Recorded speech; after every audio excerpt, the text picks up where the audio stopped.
Welcome one, welcome all, once again to the greatest show of them all. This is the NFC Beast Mixtape. You can listen to this podcast on any one of SB Nation's NFC East blog podcast networks. That is Blogging the Boys for Dallas Cowboys coverage, Bleeding Green Nation for Philadelphia Eagles, Big Blue View for New York Football Giants, or Hogs Haven for the playoff list, Washington Commanders. You can also watch this on the Bleeding Green Nation YouTube channel or the Blogging the Boys YouTube channel. He is Brandon Lee Gowton from BGN. I am RJ Ochoa from BTB. BLG, second time this week for you and I, second of three conversations that you and I will have.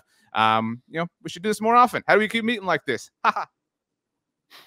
People really liked the other pod. It seems like got a lot of good feedback, so we appreciate that from everyone. I also wanted to give a little bit of a shout out here to our listener Sean, who, in lieu of an Apple podcast review, which is what you should leave, 5 stars rating reviews. Sean did not, because he says he has an Android and listens on Stitcher.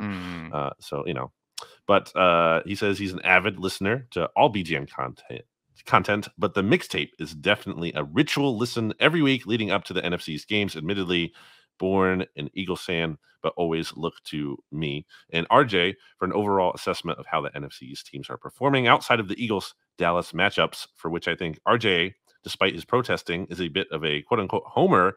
Your combined analysis, more often than not, fair and accurate. The back and forth is always entertaining and insightful. I truly appreciate that I can tune in every week and hear a new conversation.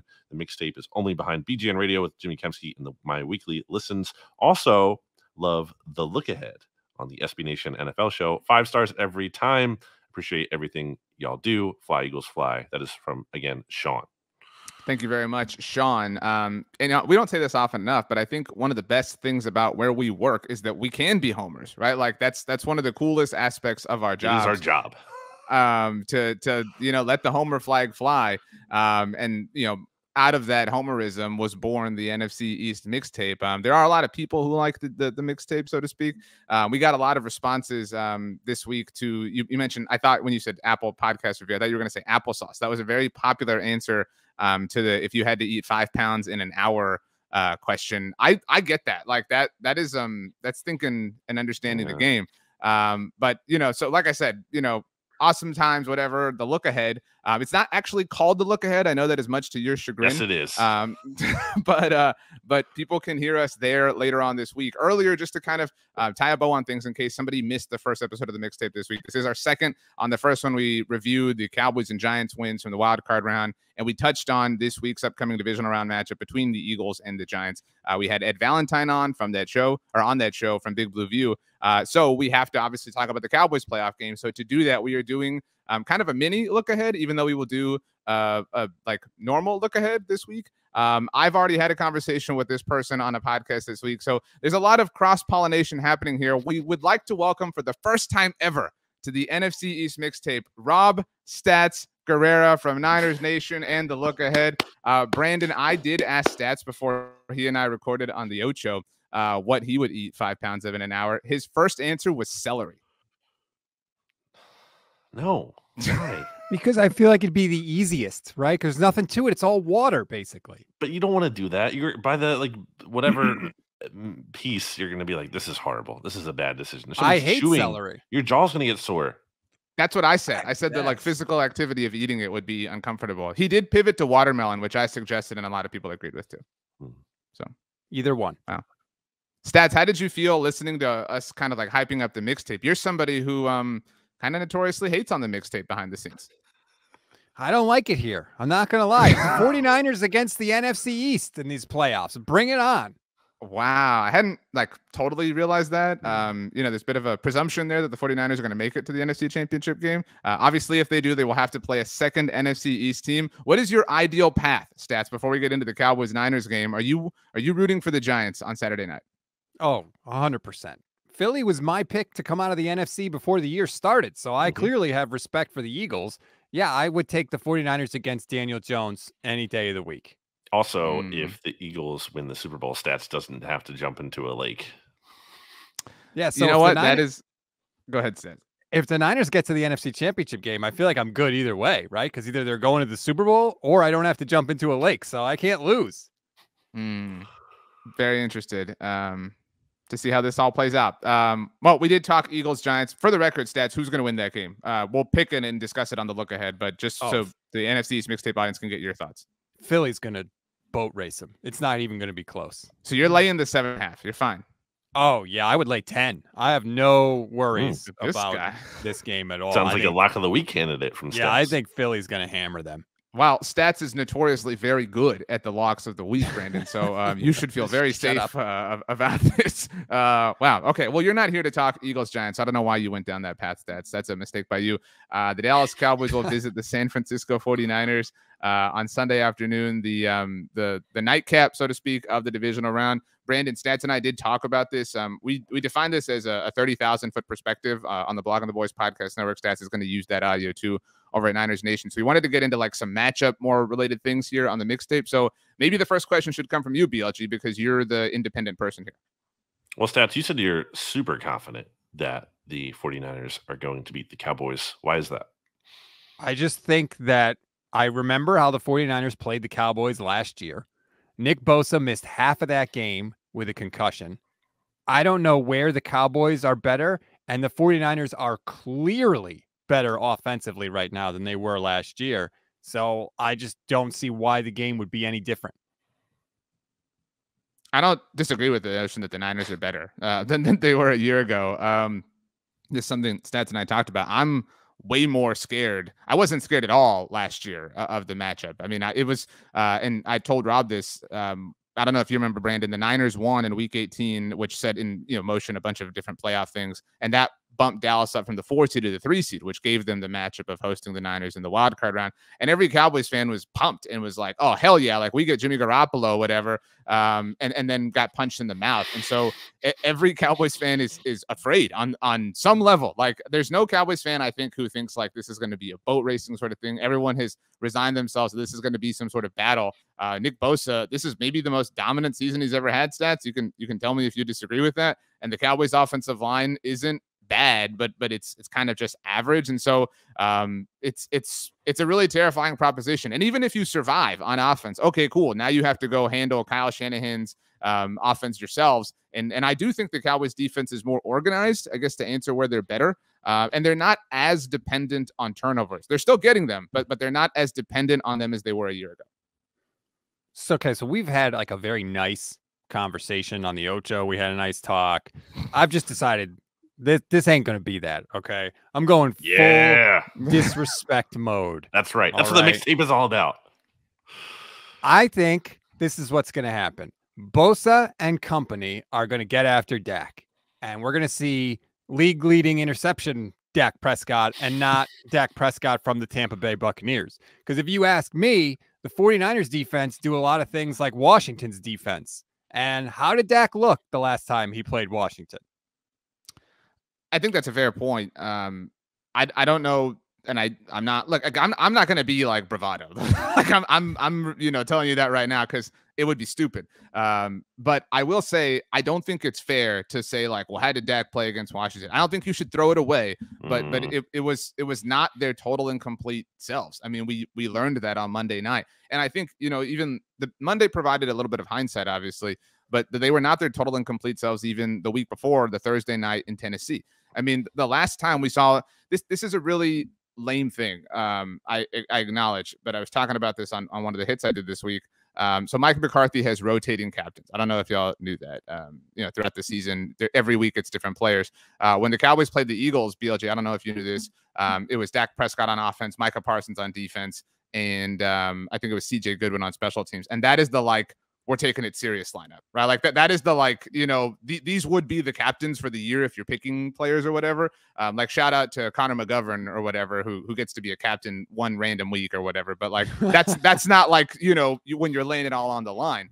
And so Monday they set their playoff captains. They're not going to rotate them, whatever. And it was kind of that same crew that we saw against the Eagles. And so my point is that the Cowboys took that Philly game very, very seriously because they knew there was a lot on the line. They didn't take the Titans and Commanders games as seriously. So Stats, I'm with you. Like, that is fair and valuable data, but I don't think you can take a huge takeaway from that game. I don't think that's, I think that's a little bit disingenuous. Well, I have a question for you, RJ, off of what Stats is talking about here. Because, I mean, this is the best defense that the Cowboys are going to play all year, correct? Totally. All right, what was the second one? Like, what was the last like good defense that Philly. the Cowboys had to play? Yeah, you would say it was the Eagles. Yeah, I mean, I think we all respect Washington's defensive front, right? Like we all think like they got some stuff to work with there, right? It's cute, it's interesting, but like Tennessee had a like kind of sneaky run defense. I know you talked about that, Brandon, when it was Titans Eagles week. But like the best overall defense they played before this was Philly, and everybody made a big deal about the Gardner Minshew part of that. But that was why Cowboys fans were so excited, because it was like Dak hung 40 on what might be the best defense in the NFL, what might be the best pair of cornerbacks in the NFL. And I know Maddox left the game, and there were other pieces and elements and, or whatever. And short fields with 4 turnovers, yes. But he still had success. I mean, sure. he had the pick 6 at the beginning that was terrible, but after that he was pretty flawless. He got 4 field goals from Brett Maher. I'm not quite sure that that's going to be possible this week. See, like, again, now we're like cherry picking. He was awful on Monday night. It's not cherry picking. It's a relevant concern. But like, it is a relevant concern. But like, to say like he's going to be that guy versus the guy he was for 17 games prior is, again, I think a little bit disingenuous. Like, I'm definitely concerned about Brett Maher, and I don't know what the perfect answer is. Since we last spoke, I think I last spoke to both of you. The Cowboys brought in Tristan Vizcaino on their practice squad, and I'll ask you both this: if you were the Cowboys, would you have him active on Sunday? Because what like I go back and forth, and it's truly like a mental thing at this point. Like if you don't, then you're kind of freeing Brett Maher, right? Like we totally and completely believe in you. But what if he misses his first kick of any kind? Then you're screwed. Like you don't have somebody. Like it kind of makes sense to have a second kicker active based on what we just saw. I think of the game situation, right? So you're driving down, you're Dallas. You know, hey, look, I don't know how many times we're going to be able to get to this part of the field. It's 4th and 4, right? At the 30-yard line. Do you kick the field goal? Do you go for it because you're too worried? Like, this is going to affect how McCarthy calls the game. I think it could actually be a blessing in disguise if it encourages them to be more aggressive. That's my thought. I would just, my answer, no, I would not have him active. I would just lean towards being more aggressive. Now, obviously, there could be a situation where you can't really afford to do that because game on the line or whatever, and then you have to make the kick.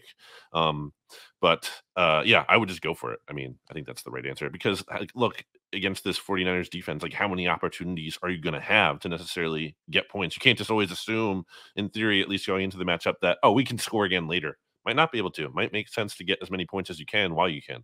I agree with that completely. And I mean, the hypothetical I brought up stats is 4th and 4 when it would be a 57-yard field goal. Like that's Maher's thing. And you brought that up. Like he's kind of like the downtown king. And it's like, it's funny that like he would miss 4 extra points when he's like perfect from 60 out. You know what I mean? Jake Elliott used to be that. It's just a weird kind of, dichotomy in that sense. But yeah, and like to your point, Brandon, it works out if like the Cowboys go for it and they get it, right? Like, because then it's like, oh, this really was a blessing in disguise. But if they don't, then you like place, it's like reverse hindsight of like, oh, well, if they had Maher, they would have kicked that field goal instead of not getting that 4th down. I mean, you're the underdogs though. Like, go for it. Like you're not favored to win this game, so you should be being aggressive and trying to create an advantage. That's how I feel about the game overall stats, and that's why like I'm not like comforted by you. And I know we're having fun, but you being like, oh, I think the Niners are going to kick their ass or anything. But like, I don't know. I can't tell you the last, I think I brought up the 2009 divisional round against the Vikings. That was Brett Favre's like golden year or whatever in Minnesota. That was the last time that I was like, okay, they're up against something like completely different here. And they got blown out in that game. I can't really see them getting blown out. I mean, it's obviously possible in a world of infinite possibilities, but like, this is the team of, not supposed to, right? Like they're not supposed to survive Tyron Smith getting hurt right before the season starts. They're not supposed to survive having a rookie, playing at left tackle and then kicking him inside and back outside. They're not supposed to survive 5 games without Dak Prescott. They're not supposed to survive and still have a flourishing offense without Amari Cooper. And so like, they're not supposed to, we all thought on some level, they're not supposed to go down to Tampa and beat even a weaker version of Tom Brady on the road in the Navy uniforms on the grass. That grass thing was all Jason Garrett, by the way. I blame him specifically for bringing that up and making that a story. But so like, and that isn't like, oh, they're not supposed to, so they're going to go slay the mighty 49ers. But like, I mean, I've learned to kind of trust them to figure things out for the most part. That's not to say that they always figured out or they're always right. But I'm with you, Brandon. Like they play like a not supposed to team. You think you're the not supposed to team in this matchup? I'm not saying they're the only one. I mean, like, and obviously the Niners have an incredible, like, who doesn't think that Kyle Shanahan's the best play caller in the NFL? Like, I would like to meet that person, right? And so I don't think anyone is trying to take away from Brock Purdy, but everyone understands like what Kyle Shanahan has built. He's Brock Purdy is Krang in the Ninja Turtles, right? He's the little brain inside the like mighty machine monster. And so, I mean, while I understand the difference at the quarterback position, Kyle Shanahan does loom as the big bad wolf in this matchup. There's no big bad wolf on the Cowboys side. First of all, you're being very nice. That's making it very hard for me to continue to be a jerk, but I'm going to try. Like, just a little thing that you said there. It's so funny to me that the Cowboys are inventing things that they think they overcame, right? They you did. Beat a broken down Tom Brady, and you overcame grass and the color blue. These are what? Stupid. I said they were stupid things. Like, they are silly. And like, I mean, again, my point is, I went into last year, and so I'm like kind of comparing it to what is recent. And look, I'll be the first one to tell you that I'm very like new to this. Like, you guys have had your teams in these big moments and whatever. Like, I was thinking, because everyone made a big deal about how it was the first road Cowboys playoff win since 1992, and I was trying to think of like the most recent ones for your teams. Right, there's a lot to choose from. Right, the first one that came to mind for Philly, that wasn't the Super Bowl, was the double doink game, right, in Chicago, right? Like, boom, like, and it was like not even a thing, right? It's like, oh, we won this playoff game on the road, ho hum, you know what I mean? Like standard operating procedure. Like, but and that's where like people so often blend the history of the Cowboys and the nostalgia of like that's who they're supposed to be, and they put that responsibility on the shoulders of the current team, which is whatever. But like that's these moments are big time. Like, you're talking about the color blue. That's a thing. Like, that's a thing when you've lived this life. That's not a thing. It is like I mean, I'm not saying that they deserve like a statue for winning a playoff game in their Navy jerseys, but like it contributed to the level of anxiety that Cowboys fans felt, is my point. Yeah. I mean, I don't look at that as any sort of accomplishment whatsoever. Because your team kicks ass. Because you're used to your team winning, and that's a very different feeling. Do you want to hear a crazy stat? If the 49ers win this week, they will have not lost in the playoffs before the conference title game since 2002. Now, some of those years, of course, they didn't make the playoffs, but it is a weird thing to get to the playoffs and go on this run like every time. It's kind of wild. And I keep telling Niner fans, you better appreciate it because this is not normal. You're the second person this week on the mixtape to bring up a stat like that. What is it, BLG, that Ed brought up? Every time that the Giants have won a playoff game since 2000, they've made the Super Bowl or something like that. Or is that Eli? Right. I mean, Eli would make the playoffs, he would go. But all it proves is that like they were only successful those two times, and they were wildly successful when they were. But I mean, it's not the same thing as your Niners stat, but it's like the same in a literal sense. I don't know. What are your thoughts overall, Brandon?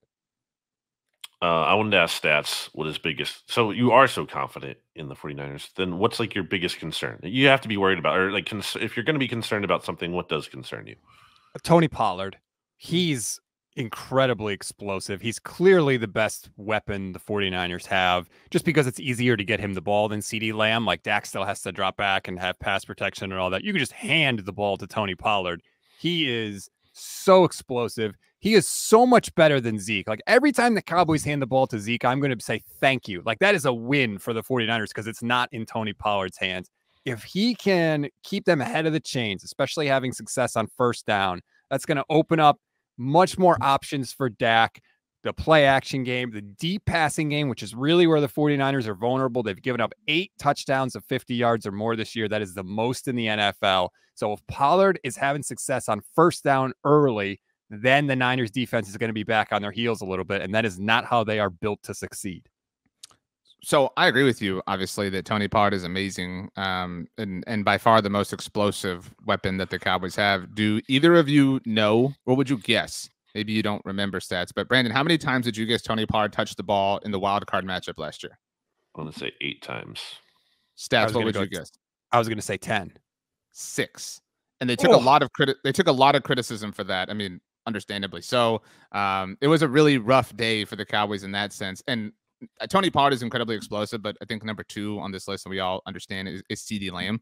CeeDee had 6 touches as well. So you're talking about your 2 most explosive players touch the ball, fewer than 15 times. Like, that's just that's not the way. Tony Pollard had 15 carries on Monday night. It's just an example.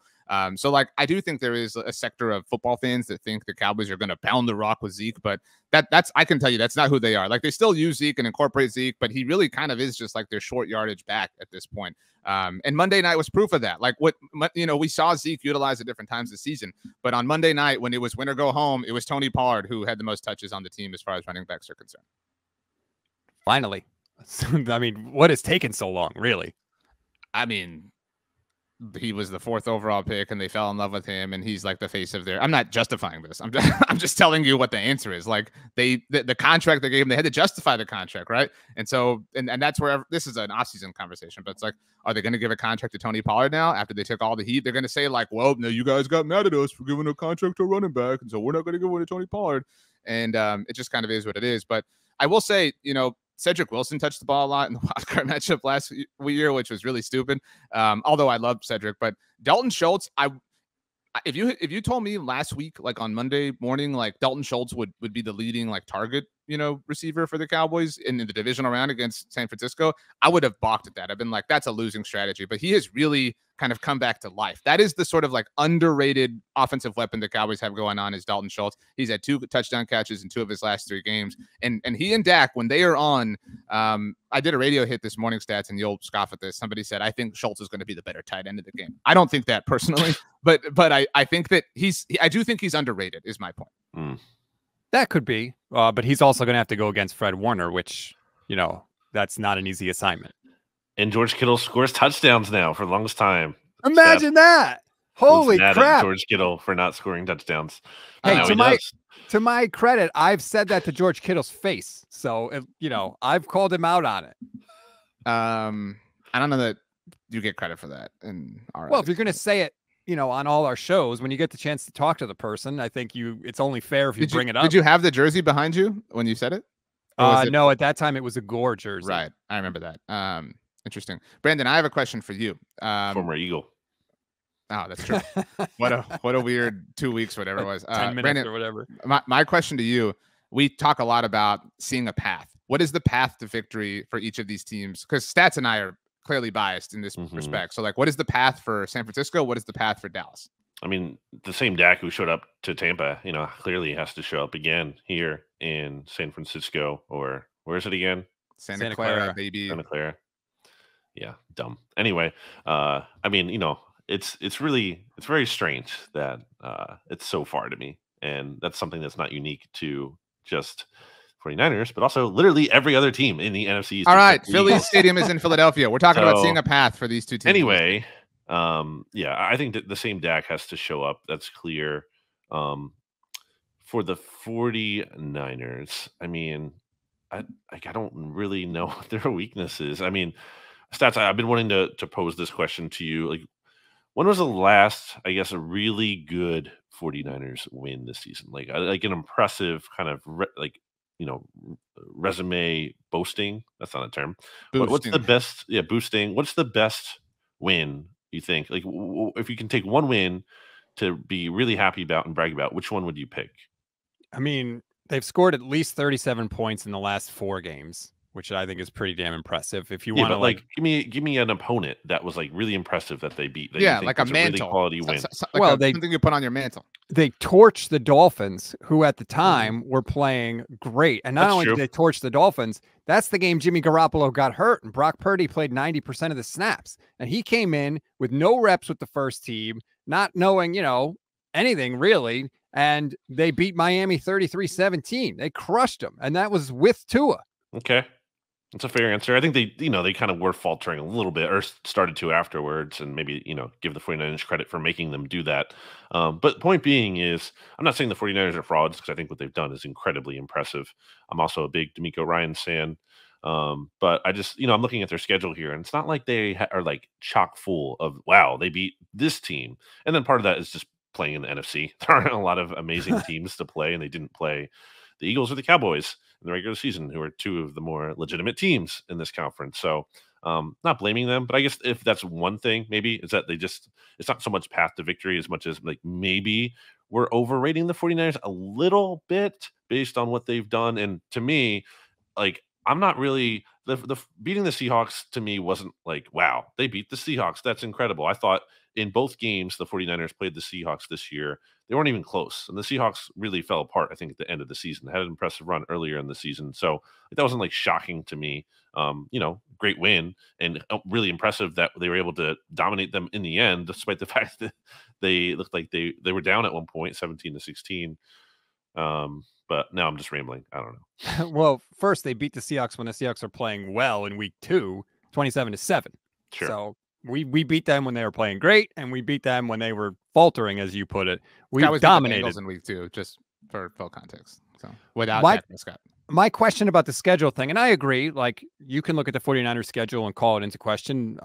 The problem, like you said, is if you don't play the Eagles or the Cowboys, who in the NFC could you have played where you would have been like, there's your impressive win? There's nobody else. I mean, the answer to some extent would have been the Vikings, right? Like that was I'm not here to, open that can of worms, but like the Eagles win over the Vikings was an impressive one, right? That we talked a lot about, Brandon, right? And obviously the Cowboys win, and that really boosted the Packers stock, like right near the end of the regular season.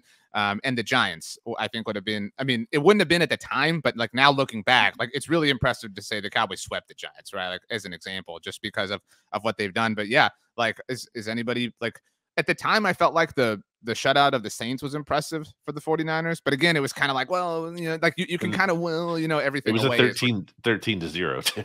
I know. So Stats, I wanted to ask you a question like along these lines. And we talked about this, like not every fan represents the whole fan base. So like there are some, Niners fans that are like, oh, we're going to blow out the Cowboys. And there are some Cowboys fans that are like, Brock Purdy sucks. We're going to expose him. Nobody's here to say anything stupid like that. But I did see this tweet floating around on Wednesday.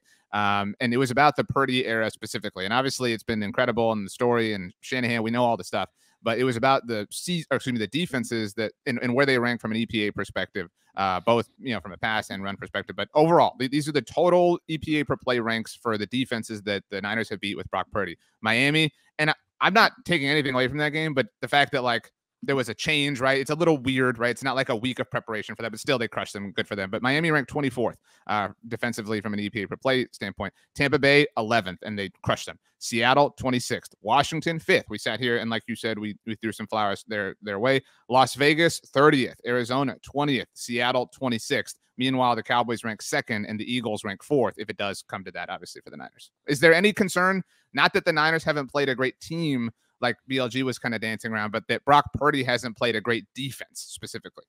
Yeah, I think it's pretty clear that the Cowboys defense will be the best defense that he has played.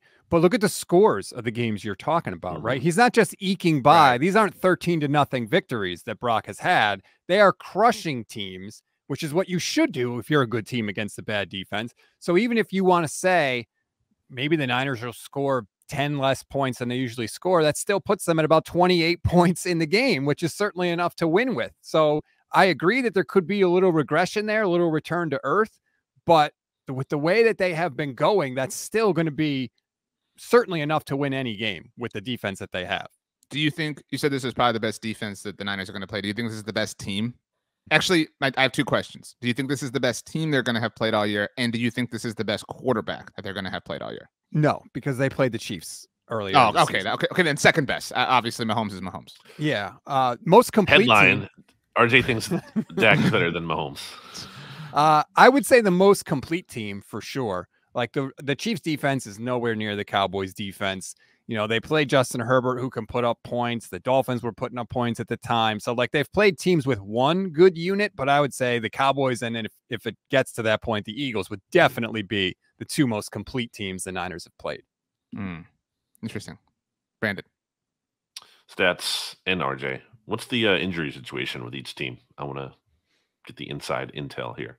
Rob, you're the guest. So for the Niners, they've been as healthy as they've been all year. Going into this playoff game against Seattle, there were only two starters that weren't available for the game. One of them was Trey Lance, and the other was Emmanuel Mosley, their second corner, who tore his ACL earlier in the year. They've got a couple guys that were limited yesterday with minor injuries, but I don't think it's going to be anything that's going to keep them out for the game. The one that does scare me a little is Javon Kinlaw was limited with a knee injury. That has been a recurring thing for him.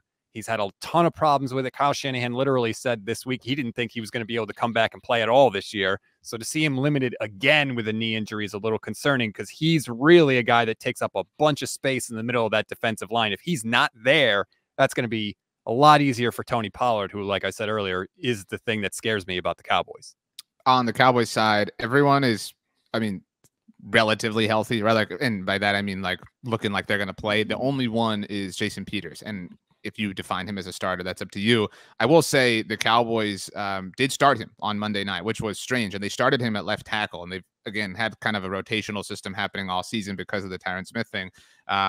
But not that like having to move or adjust to that is not a big deal, but like it kind of isn't, just because of the changes they've had all year. From an offensive line standpoint, they'll have Tyler Smith at left tackle and Connor McGovern will play left guard, and everything else will be the same. That does limit them from utilizing their jumbo package where they put McGovern at fullback. They don't do that a ton, but it is something at their availability if they want to do it, if McGovern is not starting at left guard. So yeah, Jason Peters kind of the only one. Jaron Kearse, seems like he's going to play. That was a big one. And he's going to be counted on to kind of neutralize George Kittle. That's Jaron Kearse. He is one of the defensive captains of the Cowboys. He's been so good for them since nobody knew who he was when the Cowboys signed him before the 2021 season, but he's really become one of the best players on the team. But yeah, from an injury standpoint, the Cowboys are, again, about as healthy as you can be with the context of the fact that it's the divisional round of the playoffs. All right, I'll fire another question out there. I think maybe I asked you this already, RJ, on a mixtape earlier this week in terms of what's the story if the Cowboys lose. And obviously, there's context dependent stuff going on here. But in general, like what is the story after the season? I already asked that question to RJ, so I don't know if we need to revisit that. But with you stats, if the 49ers lose this game, like what is the story coming out of this one? Maybe you can speculate how it would happen, but also like what does it mean? Like what would a loss here mean for the 49ers? It's really weird, right? Because going into the year, it was Super Bowl or bust. You have to do it. You can't start Trey Lance because this is your Super Bowl window. And then, of course, they have all these quarterback injuries. So on the one hand, it's like, well, they didn't win the Super Bowl. They're missing their window, right? Are they going to miss their chance? But on the other hand, because of all the quarterback injuries, I think that is going to be kind of put aside, and the narrative is going to become what happens at quarterback, right? Do you go with Brock next year? Do you go with Trey Lance? And how they lose this game would matter too. Like if Brock throws 4 picks, sure, it's certainly going to, ignite that conversation a lot more than if he throws 2 touchdowns and no interceptions and the Cowboys just win in the end, So I think how the Niners lose will be a factor, but it's not going to be the same kind of criticism that they would have gotten if it were Trey Lance or Jimmy Garoppolo under center. I think that general premise is true for the Cowboys. I know I answered it, Brandon, but in case anybody didn't hear, like, I think you would both agree, like, you've both been critical of Mike McCarthy, but again, like, all jokes and kidding aside, like, he's earned his like credit, right? Like at this point, like the Cowboys would be stupid to move on from him, right? Like they we all think the Cowboys are a good team, right? Like we think the Cowboys will be in the mix next year. McCarthy, Dak, like all those silly narratives. Yes, we're really I put would to bed hate to see the Cowboys move on from Mike McCarthy. Okay, so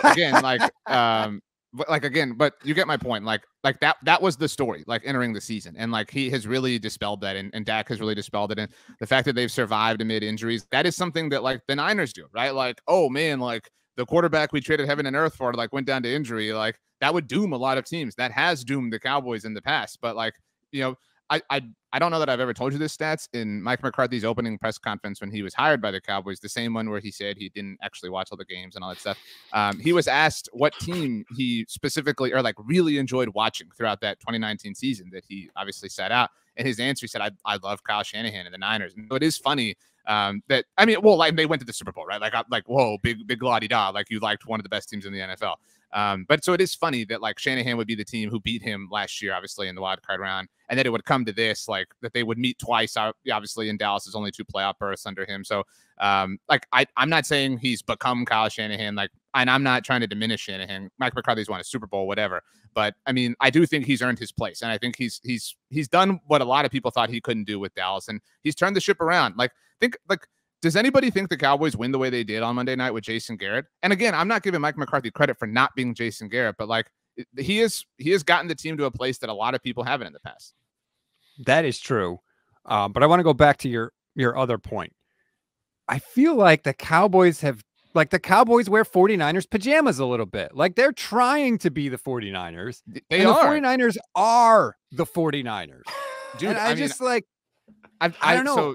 BLG, you missed this. I told Stats on the Ocho that he was very kind to me, and I think you would agree, based on the fact that his team beat mine in the playoffs last year. And you would agree, Brandon, I would not be that gracious given the result of the World Series. And so Stats has never even said that, but like, call it sad or silly or pathetic or whatever, but like, it should be noted, because it was embarrassing, that the Cowboys were very big losers about the way they lost to the 49ers. They whined and they complained and they deflected blame.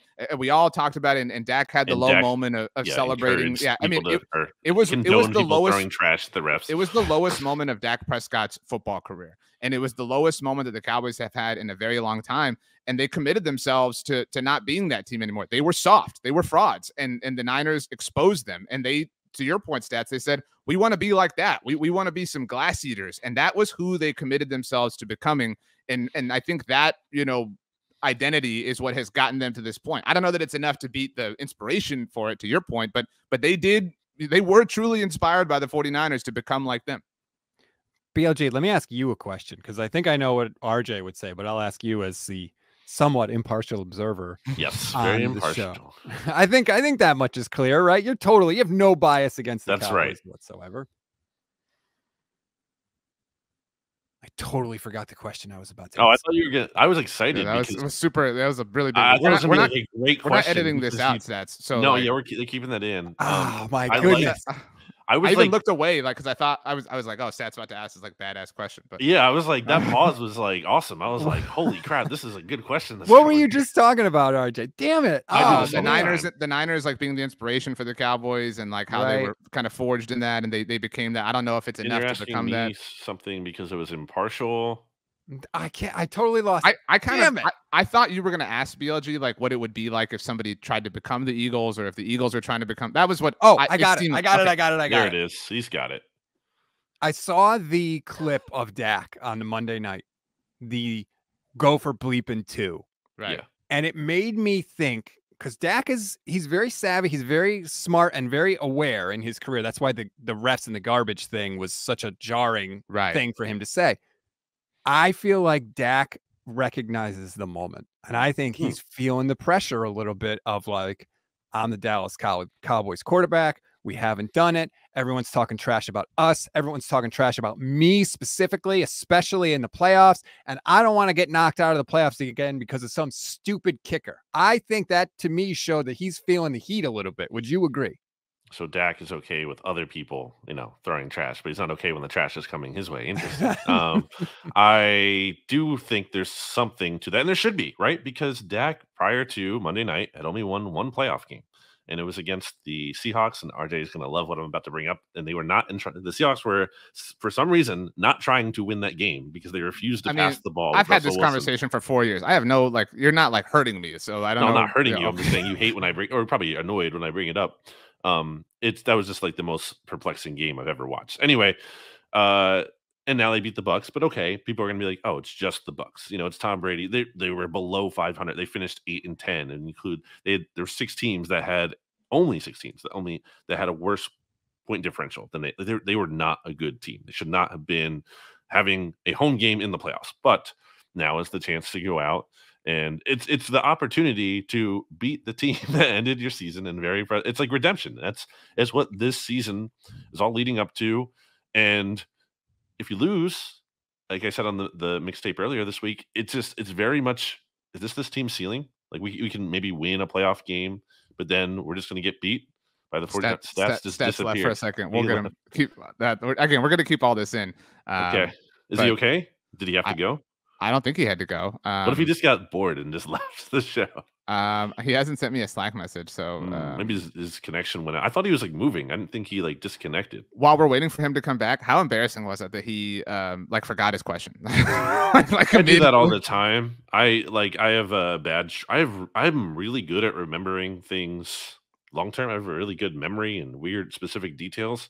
But that's why you have the job. That's why we have the jobs we do, because you can remember weird Eagles things or whatever. But I forget, I'll put my phone down somewhere and I'll be like, where did I put my phone? And I just did it 10 seconds ago. I have no idea where it was. For some reason, I just space things like that. So I do that all the time where I'll forget things. So I can't blame Stats there. And look, you do a lot of podcasts like we do. that's going to happen because you're talking for a long time. You're just going to eventually lose your train of thought. While we try to buy time, you mentioned putting your phone down. When you put it down, we brought up the like what direction do you rotate your phone? Do you put your phone down with the screen facing down? I literally have my phone with the screen facing down right next to my laptop right now. So you go screen facing down. Yeah, because I like to protect, I don't know, the screen, I guess. And also I have the iPhone with the, the like whatever, the 3 camera thing on the back.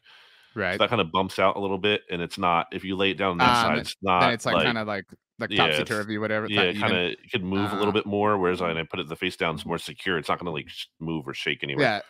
Stat said he thinks he lost internet. He said, hang on. So we have to keep tap dancing here. I usually go screen up, I think. But I will say this. If the wife and I are watching a movie or something, I go screen down. Because we're like, we've got like the lighting and everything. Like, I don't want the flash, you know what I mean? Like happening or whatever. What other random things can we stall with? By the way, I ended up seeing M3gan or Megan. Oh, I haven't seen that, but okay.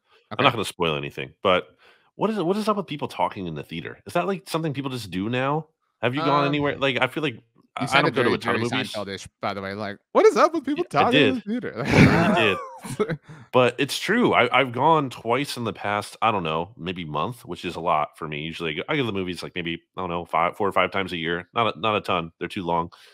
But the last couple times I went, it's got people talking. It's like, what is this? And it's also, I don't know, maybe it's one thing if it's like short and it's during a loud sequence. I don't know. I'm not saying like, there aren't extenuating circumstances or whatever, but this was like during some quiet parts too. And I'm like, seriously? Cool. I can hear like every word you're saying. I will say this. I'm very particular about like strategizing like the movie theater experience. Like I will specifically go pee like after one trailer, you know what I mean? Because I want to empty the tank, you know what I mean? Like I want to make sure I don't have to go when the movie's on. By the way, that means this week on both mixtapes I've referenced poop and pee.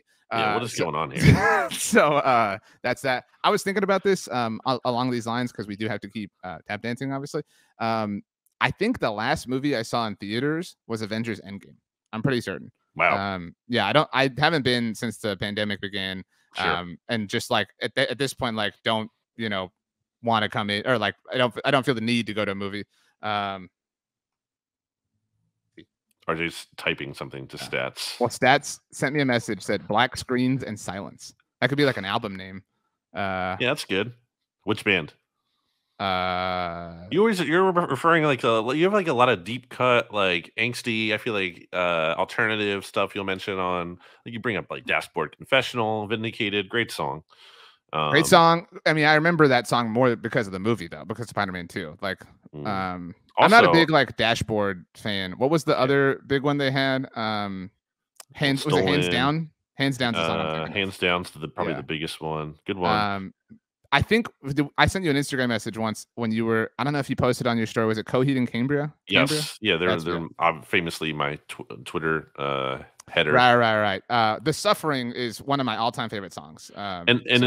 The cool thing about that, and Stats is back here, by the way, for the audio listeners, so we'll get to him in a bit. But just the last thing on that is that I like it when a band has different songs, like kind of genre songs. Like this, like The Suffering, for example, is more like a more poppy song for them, whereas they have more metal songs or even some slower songs. So yeah, it's like synthetic pop. Like it's cool. Like people like what is it, the 1975? Like they like that group now. Like that's like The Suffering is kind of that vibe. Like same for me. Stats, are you a Coheed fan? No. Nope. Are you a Death Cab for Cutie fan? Do you like fan? music, Stats? I love music. Are you kidding me? I absolutely love music. What are your some like songs that you liked in high school, Stats? Let's give us those. That you had the 8-track. Can't name a song. Loves music. I do. Can't name a song. I was a John Mayer fan in high school. Big John Mayer fan. That is a very. Well, who do you like now? I don't like any new. I don't know any new music now. Wow. Well, I mean, it doesn't have to be a new music, but just like, what would you listen? Let's say after this podcast, you're going to go listen to some music. What are you going to put on? I would put on anything except country or like death metal. Wow. Can you play any musical instruments, Stats? Yeah, you used to play the piano when I was a kid. Nice. I love a piano. Great instrument. I can play the xylophone, which is the same thing, like from a note standpoint. But wow. Okay. you should be really proud of his stats. We tap danced a lot while I'm you sorry, were super unprofessional. There's an Xfinity person like literally on my street fiddling with stuff. So I just went outside and screamed at them, and now we're back. Okay, well, Brandon was kind of finishing his point that you brought up, and I think I can't remember at this point. Like all the podcasts blend together for me. Like you guys know what this week is like. I was to tie a bow on what I was saying. Like 10 minutes later, I was saying that it would just feel. I feel like for Cowboys fans, similar to some points of the Jason Garrett era, where it's like you just feel like there's this ceiling. Like we can't get by it. We didn't make the championship game again. We lost to the 49ers again, and it's just like, what was this great year for? Like, what is it all for? And how are we going to get better? How do we actually get this monkey off our back and finally break through? Stats, I wanted to talk about what Brandon said, but you raised your hand very politely, so I don't know if you wanted to clap back on something. No, I was just ready in case you were going to pull a me, BLG, and forget where we were. I had remembered the thread, so go ahead, RJ. Well, Stats, I agree, and I've talked about this a lot on different shows, obviously, but and I really can't remember if I brought it up to you, but the Dak go for effing 2 line, about Brett Maher. And I agree with what Brandon said about how like there's a clear like pressure, and because there should be, right? Like, and we all agree, like, no, this is not a shot on Jalen Hurts or Brock Purdy or Patrick Mahomes, but like it's a little bit different, right? For Dak Prescott and the pressure and like the ghost that he's chasing and fighting and whatever you want to call it. And I can tell you, and you brought it up, Stats, like I have never, ever, except for the post-game, moment. And that wasn't on the field. Like I've never seen Dak like show that kind of emotion mid-game in 7 years. I've never seen that. So it was very strange. And I do think I hate to put things into like the momentum category or whatever. People used to say at the beginning of Dak's career when he was a rookie, because he would practice horribly, they would be like, well, he's a gamer, right? Like he's not a practice court. Like, I mean, you've both heard that to some extent. Yes. I do think there is something. I don't know how much of a deal I think it is. I think it's a non-zero thing. I think that the pressure can enhance players, obviously, or hinder them. Brett Maher is a great example. But I do think that was working to Dak's benefit on Monday night. I do think that Dak was like, this one is for me. Like, no offense to, and I've made this joke a lot of this week. No offense to Leighton Vander Esch or Jaron Kearse or Trayvon Diggs or Deron Bland or Michael Gallup. This does not impact their lives the way that it impacts mine. And I do think that we saw Dak play that way. And I think that they've tried, the Cowboys as a whole, and this does predate Dak and Zeke to that point, they've tried to ignore that. They've tried to be like, no, it's just another game. And I think there's something to like embracing the fear. Like to go back to music, and we talked about this at BTB, Papa Roach said it. The scars remind us that the pain is real. There's another one of those references. The pain is so real, and the pain is staring you right in the face this week. If you're the Cowboys, like that is the team that like they cut you. They're the ones who gave you that scar that you wear. And so I do think it's a powerful reminder. Obviously, it can serve to make you kind of play too hard and maybe get in over your skis a little bit. This is their last resort. Jeez. Yeah. See, I do think wow, part of it we might be overrating part of it or overstating part of it's just like a natural human reaction, right? We all felt the same way. Like literally just go for 2 at this point. Like, come on, what are we doing here? And I think I think you both agree. There are some people that are like, what a loser, Dak. Like, come on, bro, you threw it. It's like, dude, come on. Like, he just had a natural human reaction. He was frustrated and he let his emotions get the better of him. So I didn't see a lot of that. I have no problem. I've seen some. So there was a clip. I don't know if you guys saw it. The DallasCowboys.com team does a great job with this Sounds from the Sideline series they do. And there's a clip CeeDee Lamb was pumping him up. And so like I tweeted the CeeDee Lamb clip out, and CeeDee was really actually very sweet. He was like, and he said, dude, you've bailed us out. You know what I mean? Like, so we've got you. And there were several, I mean, it was a handful of people that were like, oh yeah, meanwhile, Dak is slamming his helmet. It's like, dude, that's dumb. Chill out. Yeah, because nobody's going to rip CeeDee Lamb or Maher the way they're going to rip Dak if the Cowboys get eliminated. So it's... And just to piggyback off that point, Stats, I think there are 2 people that acted, with that authority on Monday night. And we'll see what they do on Sunday. And Dak is one of them. Mike McCarthy's the other. Like, they're the 2 who acted like our football lives are on the line. Like, people are going to say things about us contingent upon what happens here tonight. And, they played the way they did. And so this is... And to your point, Brandon, I mean, this is why you were hired, Mike McCarthy. Like, yeah, I will give you all the props in the world for doing this and persevering and surviving, all of the chaos that this season brought. But the Niners had a lot of chaos. The Eagles had chaos. Everybody has some chaos to some degree. You were hired. Jason Garrett got here. Jason Garrett got to this point 3 times. You were hired to get past this point. The Niners are in your way. That sucks, man. Even if you get to the Super Bowl, Patrick Mahomes might be in your way. At some point, you have to be enough. You have to be the reason. And they played like that on Monday night. And I don't know that it'll be enough, but I do trust them to play that way, to give it their all. It just might not be enough this week. I don't know if that makes sense. I have one more question, and it's for the both of you, and it relates to something we talked about with Ed Valentine earlier this week. And part of why Ed is excited for this week's Eagles-Giants game is that all the pressure is on the Eagles. So like, oh, how stupid of Ed to be excited. Yeah, there was a tone there. That was so dismissive. Yeah, it was. Wasn't trying to do that.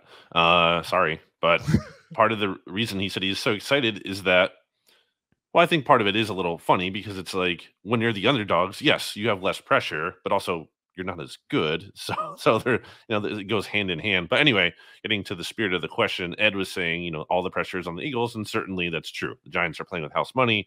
The Eagles, they've had this historical season, franchise record for team wins in the regular season with 14. Obviously, the 17th game, but still, in a lot of metrics, they almost broke the single season the sack record set by any team in a season. Like, they've done a lot of great accomplishments, but what does it mean if you just get bounced in your first? Is this about the Niners and Cowboys? Yeah, I'm getting to it. Hold on, slow your roll. So I'll ask both of you, which team is facing more pressure in this matchup? Starting with stats.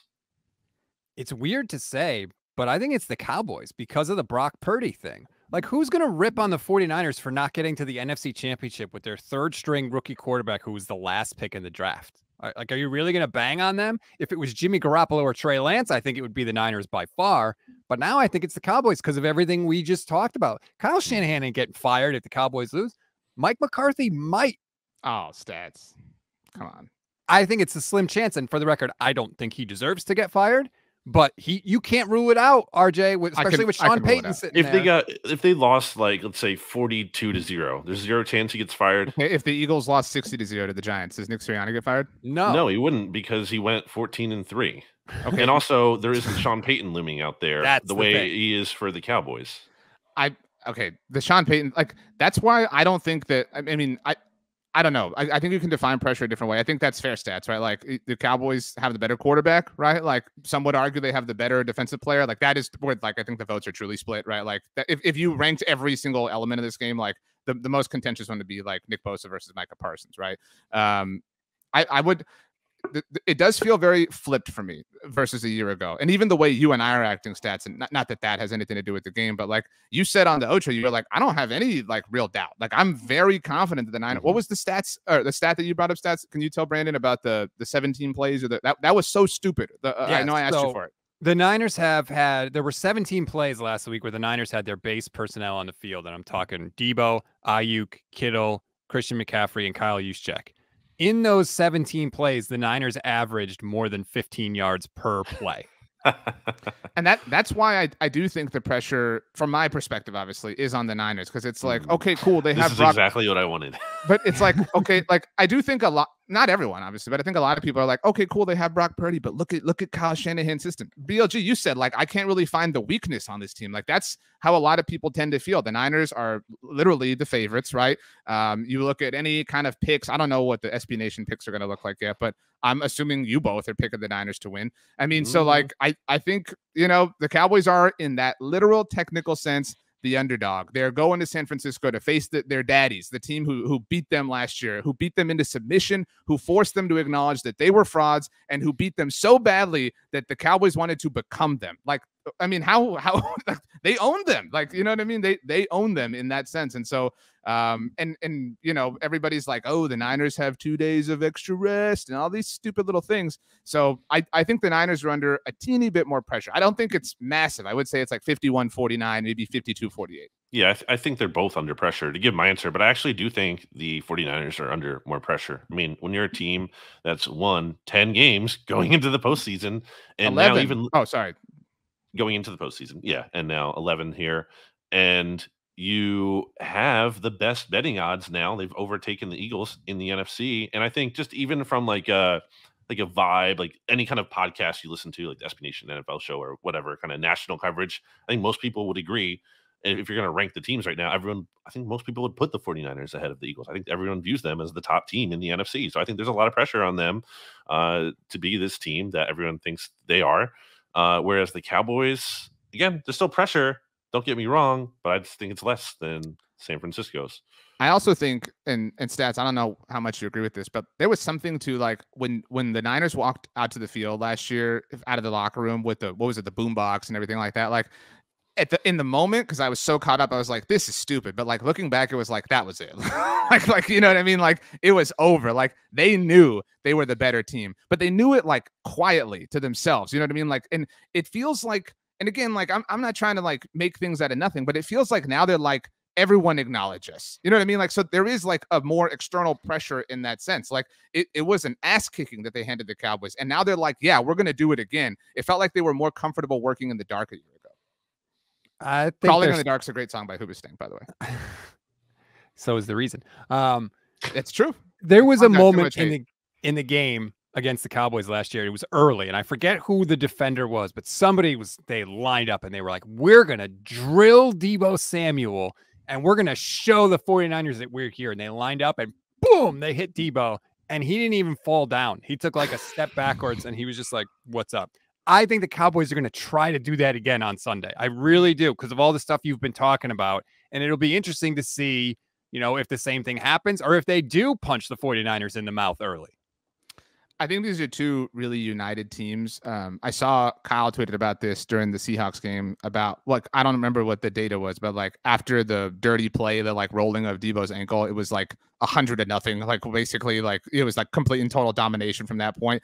The Cowboys have some of that in them too. Like, again, they're not the Niners, but they do have some level of like unity and like us against the world, because it's not only them against like the world, and a lot of people, to Brandon's point, are picking the Niners, but it's them against like history. It's like, Dak, you're not as good as Romo. Micah, you're not as good as Ware. You know, all these guys, like you're just you know, living off of the, you know, accomplishments of many people and players and teams who have come before you. So like you're not fitting to be here. You don't belong in this echelon of Dallas Cowboys franchise history. And I'm not saying the Niners don't have a storied history either, but it's a weird matchup. I haven't felt this way, and it's not good or bad. I haven't felt like this in a playoff game before. It's funny that you mentioned the Niners like getting fired up. You know who else gets fired up in that situation? Kyle Shanahan. So he ran on the field after that happened, and he kind of like throws a shoulder into one of the Seahawks players, and then the Niners, the next 5 plays are all runs, because I think Kyle just got mad. He was like, run, run, run, run, run. And then on their next drive, they go short pass to Deebo Samuel for a first down, and they end up going all the way down the field and scoring another touchdown. Like, I think it fired Shanahan up to be like, all right, now I'm going to go for the throat. I think we should get out of here, right? Because we still have to save some stuff to talk about on the look ahead when it comes to this game. So I have 2 final questions, one for each of you. Brandon, who wins this game? You reserve the right to change or adjust or whatever when we do official picks on the look ahead. Cowboys win. Whoa. Actually, my second question: who would you rather win? Like, presuming the Eagles win, who would you rather face? Cowboys. Is that why you're picking them? It's just like you're trying to create the most favorable. No, that's interesting, because the Cowboys, I genuinely think it. Dak has owned the Eagles. Well, I mean, in a literal sense, he is 7-3 in his last 10 games against the Eagles. He's 9-1. What was Tom Brady's record against? I'm just telling you, like, look, we're gonna have like content to create if this ends up being the case. He's 7-3 in his last 10 against the Eagles, and he's 9-1 in his last 10 against the Giants. If it came to that, obviously. So that would be interesting. Stats. My question to you is: do you think the winner of this game wins next week, regardless of who they play? It's a good question. No, I can't say that. Because as confident as I am right now, I would go into the Eagles game.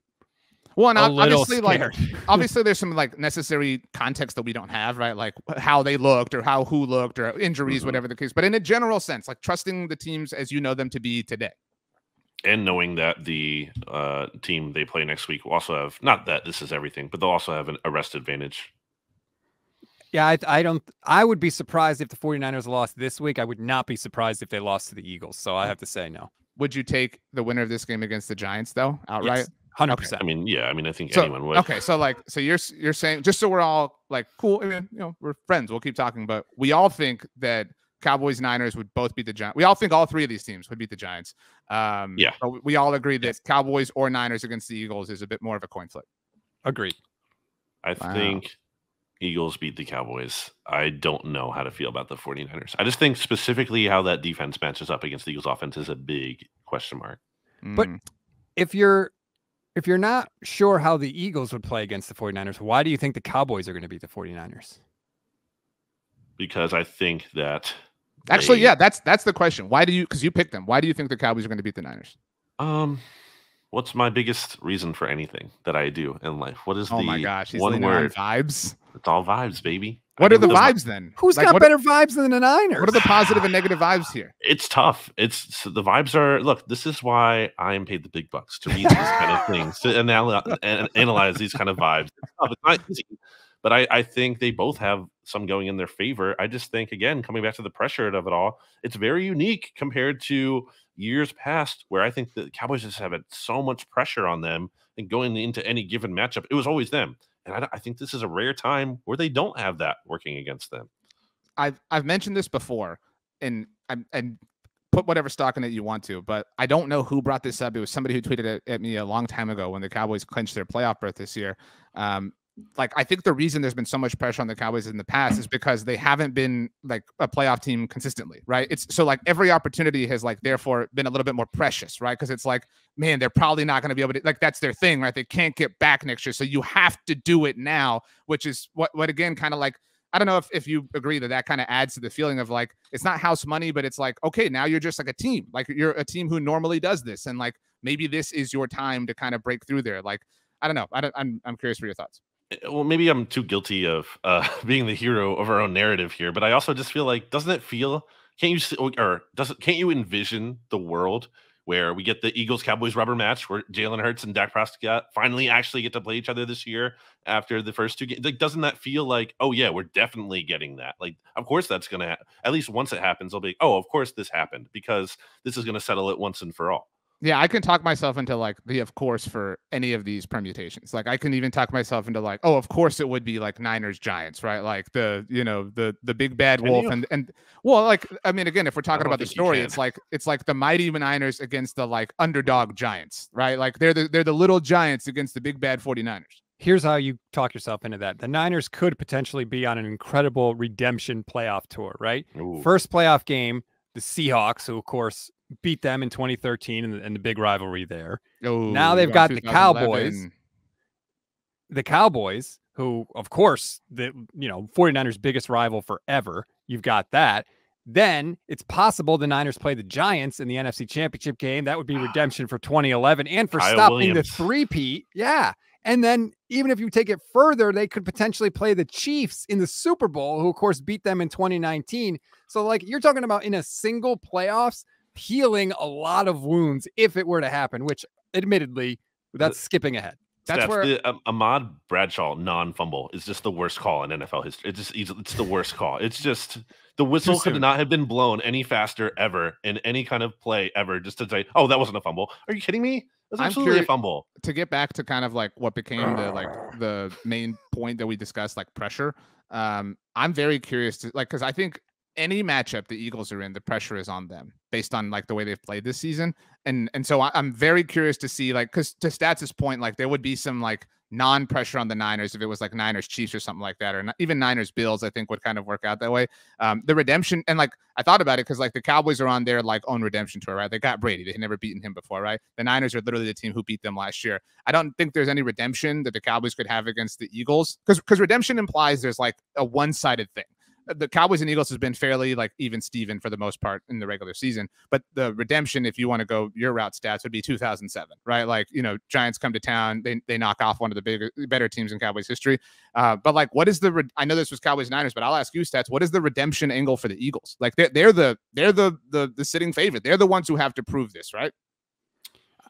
I think for the Eagles, it would be, everybody thinks our Super Bowl was a fluke with Nick Foles. Now we've been the best team all year, and with Jalen Hurts, we've been steamrolling people. We're the #1 seed. what are you going to say now? Like now, does this one not count either? So that's what if I were an Eagle fan, that's what I would say. Is that unfair, BLG? It's not like redemption, but it's just kind of the leave no doubt, I guess you can kind of say of it. That's a good way to to your put it. point. And it would be extremely satisfying, the path where they beat the Giants division rival, not that great, but still you knocked out a division rival. That's kind of a fun angle, as opposed to let's say like 2017 when they beat the Falcons. Like there wasn't a lot of juice for beating. I know the Falcons were in the Super Bowl the year before, but it's not like there's a lot of animosity. Yeah, it's like it wasn't.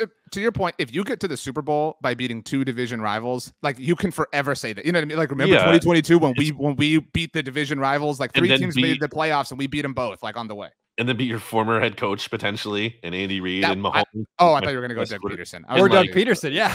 Well, I would love that. Sorry, Doug. But also, but no, I'm going to say Andy here, and Mahomes, who is going to win the MVP, and which some people are going to feel like Hurts got robbed of that. And like, if your 2 Super Bowls were against Brady and Mahomes, it'd be pretty sweet. It'd be good. Yeah, that's a great point. And also, like, who cares about MVP if Hurts is winning Super Bowl MVP? See, like, I think for me, like if I was an Eagles fan, the like angle is Hurts, right? Like the angle, if they pulled it off, it would be like, we told you that rocky 3-week stretch when he missed and the shoulder and everything, you guys, that you all took your laps right then. Well, guess what? Like, yeah, it was when he's here, it's all whatever, like that. I mean, define it, word it how you want, but holy crap. I'm a little bit more scared than I was, which was already a lot. So, wow. It's going to be fun. Stats. You get the last thing. Or Brandon, you said one. Oh, you said this a minute ago. One last quick thing. Did you say that was a while ago? What was the last quick thing? The pressure thing. Or I don't know. Who knows? But listen to the SB Nation NFL show. That's my last thought. Stats. Your last thought will be to offer us a piece of life advice that everyone can use in their life every day moving forward. Nobody's ever argued their way to happiness.